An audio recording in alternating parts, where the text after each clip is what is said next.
नमस्कार, कैपिटल दर्पण न्यूज देख रहे हैं आप और मैं हूं आपके साथ गुंजन। रुक करते हैं आज की बड़ी खबरों पर। मध्य प्रदेश के मुख्यमंत्री मोहन यादव के द्वारा झाबुआ में भाजपा की लोकसभा प्रत्याशी अनीता चौहान की नामांकन रैली सभा में मंच से दिए गए बयान को लेकर कांग्रेस अब आक्रामक हो गई है। आज अलीराजपुर दौरे पर पहुंचे प्रदेश कांग्रेस अध्यक्ष जीतू पटवारी ने प्रेस कॉन्फ्रेंस कर प्रदेश के मुख्यमंत्री मोहन यादव पर जमकर हमला बोला। कहा, प्रदेश का मुख्यमंत्री प्रदेश की जनता से पूछता है फोकट का अनाज किस किस को मिलता है। ये कैसी भाषा है प्रदेश के मुखिया की, जो मंच से प्रदेश के आदिवासी समाज का अपमान कर रहा है।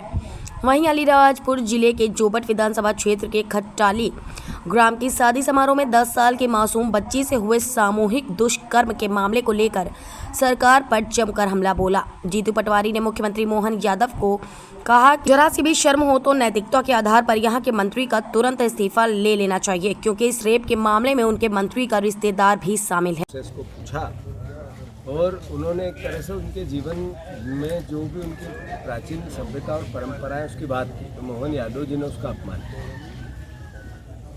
अभी 4 दिन पहले मोहन यादव जी जब झाबुआ में आए, अलीराजपुर में आए संसदीय क्षेत्र में, तो उन्होंने आदिवासियों को कहा कि आपको फोकट का अनाज हम देते हैं, हमारी सरकार देती है। राम राज्य में जो फोकट का मिलता था वो अब हम भी आपको फोकट का देते हैं, यही तो राम राज है, यही बोला था उन्होंने।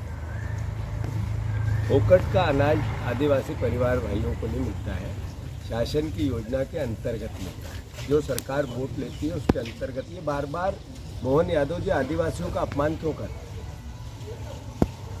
आप देखो कि मोहन यादव जी ने जैसे ही फोकट के अनाज की बात की, फोकट की तो वो चला रहे हैं। सरकारी टैक्स के पैसे का अनाज आदिवासियों को मिलता है, सरकारी टैक्स के पैसे की वो गाड़ी घोड़े हेलीकॉप्टर सुविधाएं, मंत्रियों के बंगले उनके बंगले, सबके सुख सुविधा, उनकी तनख्वाह, विधायकों की तनख्वाह, ये जैसे वो लेते हैं वैसे ही आदिवासी भाइयों को सरकार की सुविधा मिलती है।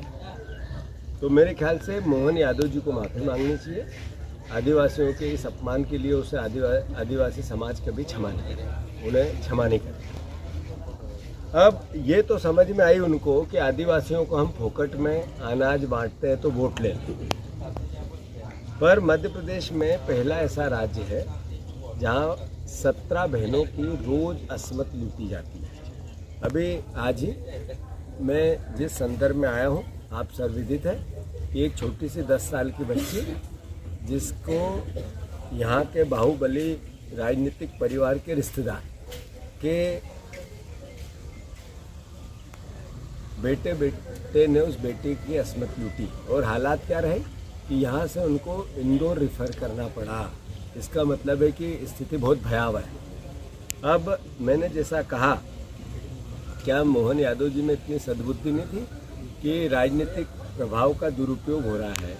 और मैं जब वहाँ मिलने गया तो जो बहनों ने जिस तरीके की वेदना व्यक्त की, वो कहा कि हमारे साथ ऐसा होता ही रहता है और हम आवाज़ भी नहीं उठा पाते हैं, इसलिए कि यहाँ के लोग एक साथ मिलकर हम पे हमला करते हैं। मैसेज क्या है?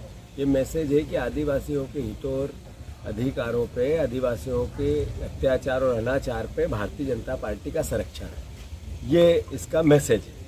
मोहन यादव जी, अगर आप में थोड़ी सी भी शर्म हो तो आपके मंत्री का इस्तीफा भी लेना चाहिए आपको, और अगर थोड़ी सी भी सभ्यता और सौम्यता आपकी सरकार में हो तो ऐसी घटना रोज़ 17 बहनों की असमत लूटी जाती है। अभी बड़ी बड़ी बात करके गृह मंत्री देश के गए हैं, रोज़ भाषण दे रहे थे।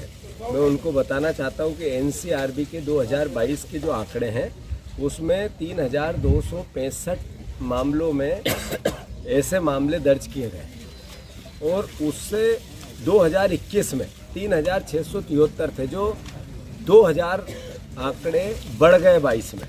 जब से मोहन यादव जी आए हैं, जब से ये अपराध बढ़ गए। ये एनसीआरबी के आंकड़े हैं, कोई आरोप प्रत्यारोप नहीं है। बलात्कार के मामले में मध्य प्रदेश देश का तीसरा राज्य है, तीसरा राज्य। मोदी जी के अच्छे दिन है, ये चुनाव चल रहे हैं, ये मोदी जी नया भारत बना रहे हैं। ये हालात है कि 3046 महिलाओं के साथ बलात्कार के मामले 2022 में मतलब एक तरह से दर्ज हुए, जैसा मैंने बताया। बलात्कार की घटनाओं को लेकर 20 साल का कार्यकाल महिलाओं की, बच्चियों की दुराचार की घटनाओं में लगातार बढ़ोतरी हो, हर साल बढ़ोतरी हो। और खासकर हमारी आदिवासी बहनों पर। तो ये सरकार का असली चेहरा, चाल और चरित्र समझ में आता है। मैं मानता हूँ इस पूरी घटनाक्रम में कि जैसा कि प्रदेश की बच्ची का रेप हुआ है, छोटी बच्ची 10 साल, 2021 में 3,522 घटनाएं ऐसी हुई। देश में नंबर 1 पे है मध्य प्रदेश, देश में नंबर 1 पे है मध्य प्रदेश। शर्म नहीं आती बीजेपी को? शर्म नहीं आती मोहन यादव जी को, जो आदिवासियों को मुफ्त में अनाज देने की बात करते, फोकट में अनाज देने की बात करते, उनके बच्चों की असुरक्षा है। और इस बच्ची के साथ ऐसी घटना हुई क्यों? क्योंकि पिता दूसरी जगह पलायन करके गया। पलायन इस 25-20 साल की सरकार का असली चेहरा है कि हमारे झाबुआ अलीराजपुर के आदिवासी परिवार का बेटा, जवान आदमी यहाँ टिकता ही नहीं है, पलायन करके दूसरी जगह कमाने जाता है। ये बीजेपी का असली चेहरा है, शिवराज जी का असली चेहरा है। ये चेहरा है मोहन यादव जी, आपकी सरकार का जो नरेंद्र मोदी जी भाषण देते हैं उसका, उनका असली चेहरा है। अब आप देखो कि आज की खबर में इतना ही। बने रहिए हमारे साथ कैपिटल दर्पण न्यूज पर। नमस्कार।